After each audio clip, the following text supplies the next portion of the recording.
Eu quero contar uma história para você nesse vídeo. Uma história sobre o caráter de Sérgio Moro. Uma história que vai além dessas discussões pequenas do dia a dia que estão sendo feitas sobre o Sérgio Moro e falar realmente sobre as suas ideias. Como é que a gente conhece um homem? A gente conhece um homem principalmente vendo contra o que ele luta e a favor do que ele luta. Quais são os valores que essa pessoa defende? E eu quero nesse vídeo falar sobre isso, a respeito do Sérgio Moro, o homem que se diz aí o paladino da justiça e que tem sido considerado por muita gente como o novo símbolo da direita brasileira, o novo símbolo do conservadorismo, o homem que vai ser aí presidente em 2022. Muito cara metido a conservador, direitista, aí no YouTube, em vários lugares, estão aí carecas já de tanto afirmar que querem Moro como presidente. Nego que defende ali a vida, que é contra o aborto e tudo mais, colocando o Sérgio Moro no pedestal, né, do ápice, né, da moralidade. Um homem que é assim incontestável, é o herói nacional. Pois é, meus caros, eu quero simplesmente colocar para vocês uma coisa assim, simplesmente ridícula antes de falar de dois pontos sérios sobre os valores que Sérgio Moro defende.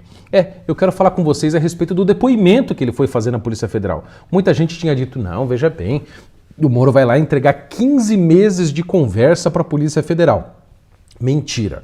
Sérgio Moro entregou 15 dias de mensagem, ou seja, 2 semanas de mensagem, porque segundo ele apagou os meses anteriores porque ficou com medo de ser hackeado, né? Ou seja, já dando crédito indiretamente por Intercept, né, de que ele teria sido mesmo hackeado. E aí ele sai do governo, como vocês viram, acusando o Bolsonaro de interferir politicamente na Polícia Federal. E em vez de mostrar qual era a interferência que o Bolsonaro supostamente estava fazendo na Polícia Federal, o que é que ele diz no seu depoimento, segundo o jornal o Globo? Afirmou aos investigadores que cabe ao presidente Jair Bolsonaro esclarecer os motivos de suas tentativas de interferência na Polícia Federal. Ou seja, que acusação? Você não deu um fato, meu caro.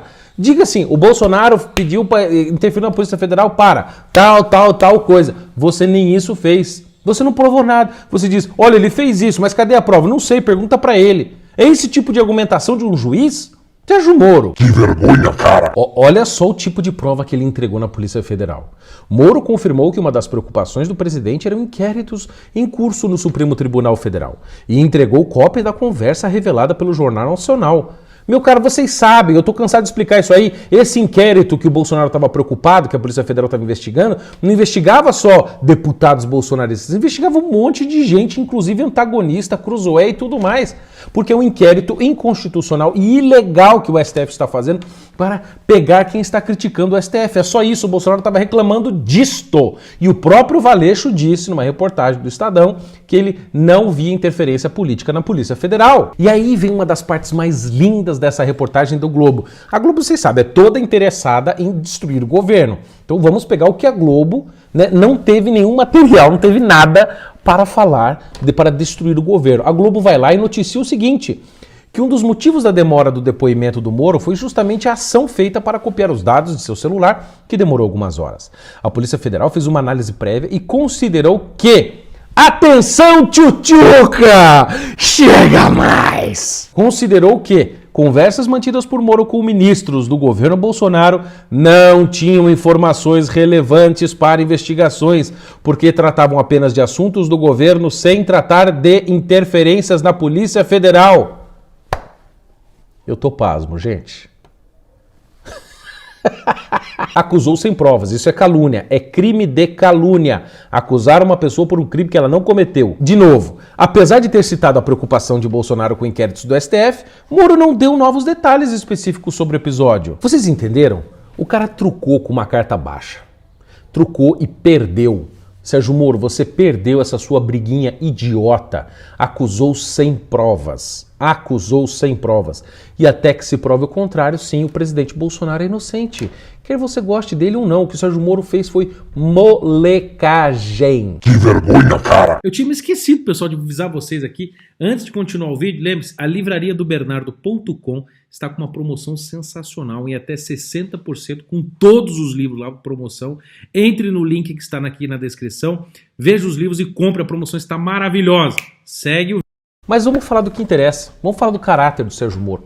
O Sérgio Moro não é juiz? Pois é, Sérgio Moro era juiz, na verdade, né? Agora não é mais. Ele é apenas um cidadão comum, um civil normal, como eu e você. Não é mais ministro, não é mais juiz, não é porcaria nenhuma. É um cidadãozinho agora. Seu cidadão, ex-juiz, ex-ministro, Sérgio Moro. Não sei se continua professor na Universidade Federal do Paraná. Mas o interessante é o seguinte, como é que a gente conhece o pensamento de fato de uma pessoa? É apenas por uma opinião que ela dá na mídia, assim de sopetão? Não. A principal opinião das pessoas, principalmente de juízes, etc., nós vemos nas suas decisões e nos seus artigos e teses publicados. Por quê? Quando uma pessoa vai escrever um texto ou um artigo, principalmente esses que demoram meses ou até anos, ali ela tem tempo para maturar, colocar suas ideias, pensar, escrever, revisar e então publicar isto. Nos escritos estão, principalmente ali, está cristalizado o que a pessoa pensa de fato. E o que o Sérgio Moro pensa a respeito, por exemplo, do ativismo judicial? Vocês sabem, ativismo judicial é quando o judiciário toma iniciativa, enquanto ele começa a interferir, começa a politizar, começa a fazer mais do que ele deve fazer, como por exemplo o STF, que legalizou o aborto em caso de anencefalia, quando não deveria, quando criminalizou a homofobia, quando não deveria, quando mudou várias leis no Brasil, quando não deveria, quando interferiu no governo Bolsonaro impedindo a nomeação do Ramagem na Polícia Federal, quando não deveria, quando o Barroso impediu a nomeação do Bolsonaro para uma pessoa na FUNAI, quando não deveria. Isso é ativismo judicial. Isto é crime. E o Sérgio Moro é um grande apóstolo, um grande defensor do ativismo judicial, que é um dos grandes problemas do Brasil. Bernardo, você não pode acusar sem provas. Certo, então vamos às provas. Como eu disse, as ideias principais de uma pessoa, os valores, etc., ficam cristalizadas em textos. E a não ser que depois ela negue, coisa que o Moro nunca fez, ali está de fato o que a pessoa pensa. Vamos à página 189 da tese de doutorado do senhor Moro e veja o que ele diz. Atenção, veja só o parágrafo que ele diz e então ele conclui. Preste atenção. Se o juiz constitucional, tipo o juiz do STF, não tiver meio para forçar a ação dos demais poderes constituídos para o cumprimento da Constituição, ou se não tiver meio para atuar supletivamente, então não exercerá a guarda da Constituição relativamente às normas constitucionais cuja implementação demande ação e não omissão do Estado. Agora vem a conclusão e a defesa do ativismo. Portanto, concluindo, isto aqui, ele está concluindo o raciocínio. Portanto, limitar o juiz constitucional à função meramente negativa apenas faria sentido num contexto constitucional já ultrapassado. É até difícil encontrar uma justificativa para a permanência de tal dogma no judiciário. Ele chama de dogma o que está estabelecido na justiça brasileira de que o judiciário, o poder judiciário, age sempre passivamente, só quando provocado e nunca ativamente. Ele chama isso de dogma e chama isso de ultrapassado.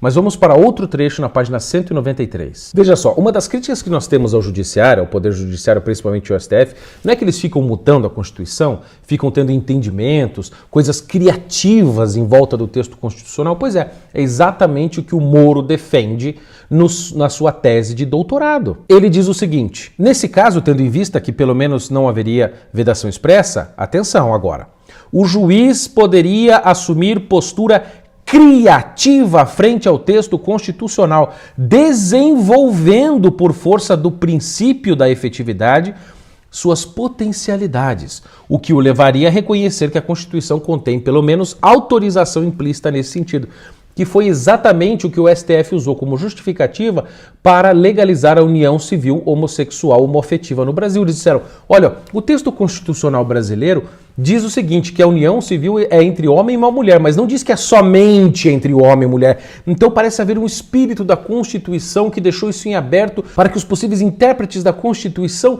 vissem ali uma abertura para novas formas de família. É isso que o seu Moro defende, é isso que Sérgio Moro pensa. Olha só, segundo o Moro, vale tudo para resguardar a Constituição, até o próprio judiciário, o STF, interferir no poder legislativo. E ele admite que acontece isso. Na página 194, olha o que ele diz. O julgador, no exercício do controle da constitucionalidade, invade inevitavelmente a área reservada ao legislador. Não há como contradizer tal fato. O que ele está dizendo?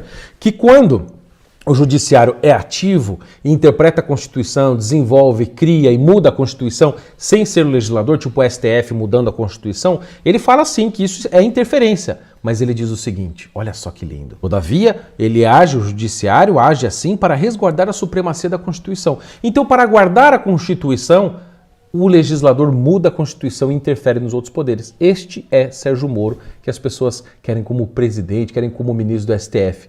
O homem que quer agir como Barroso, como Fux, como qualquer um desses legisladores que está lá. Outro trecho da sua tese que sustenta o ativismo judicial, e é importante a gente colocar várias citações para não dizer que foi uma ou duas fora do contexto, aqui ele coloca uma questão de dever e não de ser. Ele não diz como é o judiciário, mas diz ainda como deve ser, que o judiciário deve ser ainda mais ativo. Diz ele, construções doutrinárias, como o dogma da vedação da atuação do juiz como legislador positivo, não deveriam ser opostas à vontade da Constituição, de rompimento da inércia do poder político em relação ao cumprimento de suas normas. Ou seja, como a Constituição brasileira coloca certos deveres e certos direitos, é dever também do judiciário agir e fazer valer a Constituição quando o poder político, segundo o judiciário, é assim inerte, não está fazendo nada, que é exatamente o mesmo argumento que o juiz do STF, o ministro Luiz Roberto Barroso, usa para o ativismo judicial. O judiciário, a meu ver,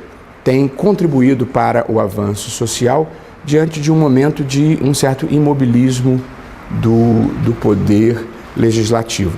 Diante de um momento de um certo imobilismo do poder legislativo. Luiz Roberto Barroso e Moro pensam exatamente da mesma maneira. E também em um outro texto, num artigo que ele publicou em 2001, que ele também nunca negou esse artigo, ele fala e tece elogios à Corte de Warren, nos Estados Unidos, que foi a época da Suprema Corte nos Estados Unidos que estabeleceu e criou um modelo de ativismo judicial que é usado em várias cortes do mundo, inclusive no Brasil.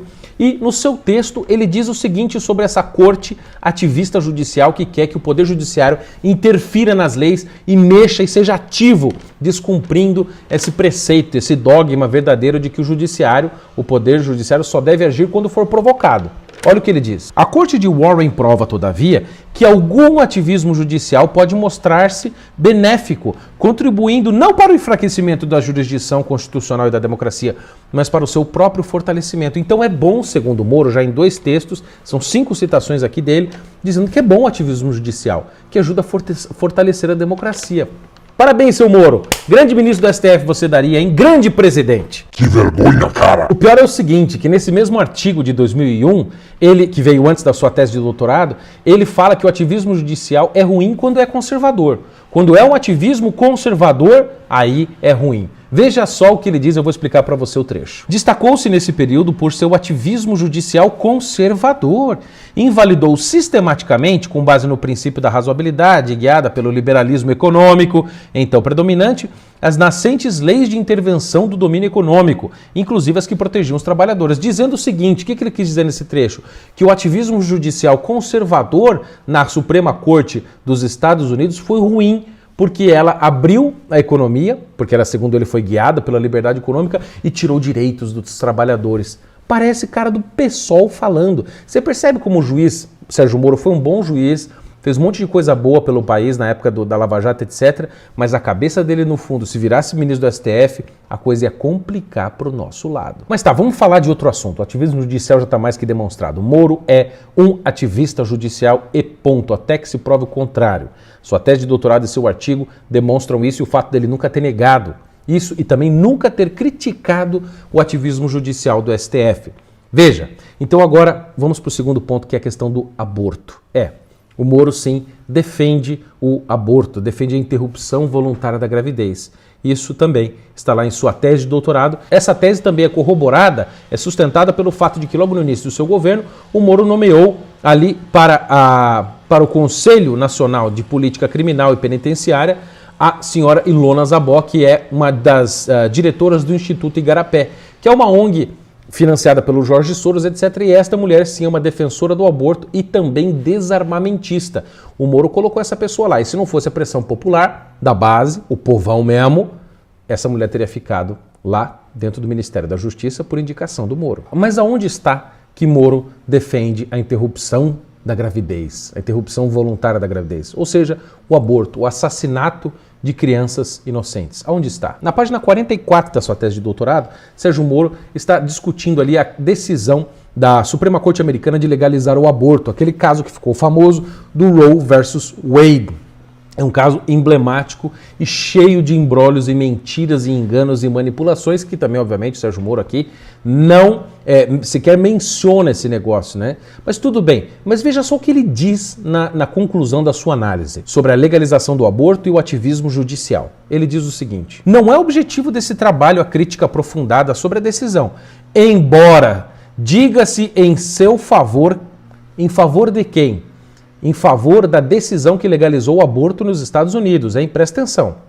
Diga-se em favor do aborto que, de certa forma, representa uma solução intermediária para a questão do aborto, satisfazendo em parte as duas correntes absolutamente opostas sobre o tema, o que não deixa de ser razoável em vista de um provável consenso sobre ele. O que ele está dizendo é o seguinte, que a decisão de legalizar o aborto em qualquer caso nos Estados Unidos satisfaz os dois lados opostos, o lado que quer defender a vida totalmente e o lado que quer que a mulher tenha o direito de abortar o seu filho quando ela quiser. Como que essa decisão concilia as duas coisas?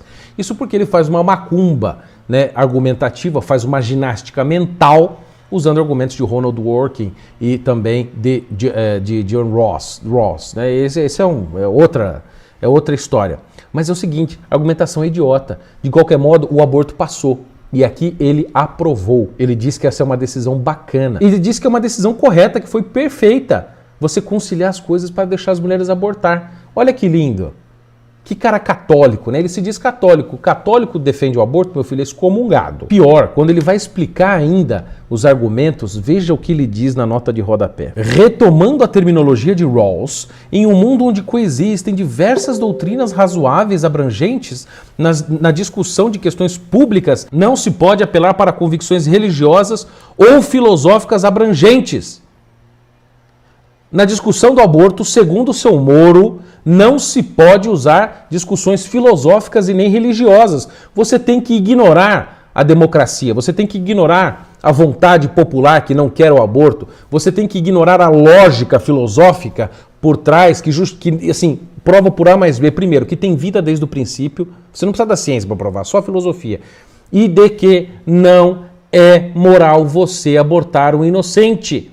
E o Moro não, ele acha que questões filosóficas, questões religiosas têm que ficar fora, porque ele é um positivista, ele é um gostosão. A gente só pode usar a razão. Usar a razão sem filosofia, seu Moro, é só uma besta como você. Mas é o seguinte, né? Por que eu tô falando esse negócio da moral do Moro, né? A moral do Moro, veja só, ele é favorável a punir corruptos, prender ladrões, pessoas que traficam drogas, que maravilha. Agora, ele é favorável que mulheres decidam matar crianças inocentes. Ou seja, ele quer prender o ladrão, quer prender o traficante, mas quer deixar solto assassinos de bebês. É favorável que se prenda o bandido ladrão, mas é tudo tranquilo. Matar criancinhas no ventre de suas mães está tudo bem, não tem problema nenhum. Não vamos discutir filosoficamente, religiosamente isso ainda. Que eu seja católico, você não tem moral para estar em Suprema Corte, não tem moral para ser presidente. Como juiz, você foi um juiz bom. De resto, meu filho, fora, fique na vida civil, vai trabalhar no instituto da sua esposa e não encha o saco. Eu quero ver agora conservador, metido a direitista, youtuber, pessoalzinho aí, defender o Moro, que defende o aborto, fala que questões religiosas e filosóficas não devem entrar nessa questão, é um ativista judicial. Eu quero ver agora quem vai ser macho. E mesmo a esposa do Sérgio Moro, a senhora Rosângela Moro, também defende o aborto. Veja o que ela disse numa entrevista à revista Cláudia. Considera um aborto interromper a gravidez em caso de Zika? Concordo com a decisão do Supremo. O aborto deve ser possível até o 3º mês.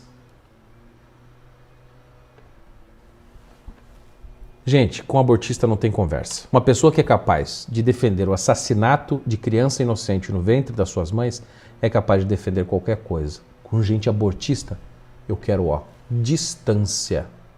E você também tem que querer distância de gente assim. Vocês entenderam, meus caros? Esse é o caráter de Sérgio Moro. Como eu disse, foi um juiz muito bom na Lava Jato, foi corajoso, ajudou a desmoralizar o PT, prender corruptos, etc.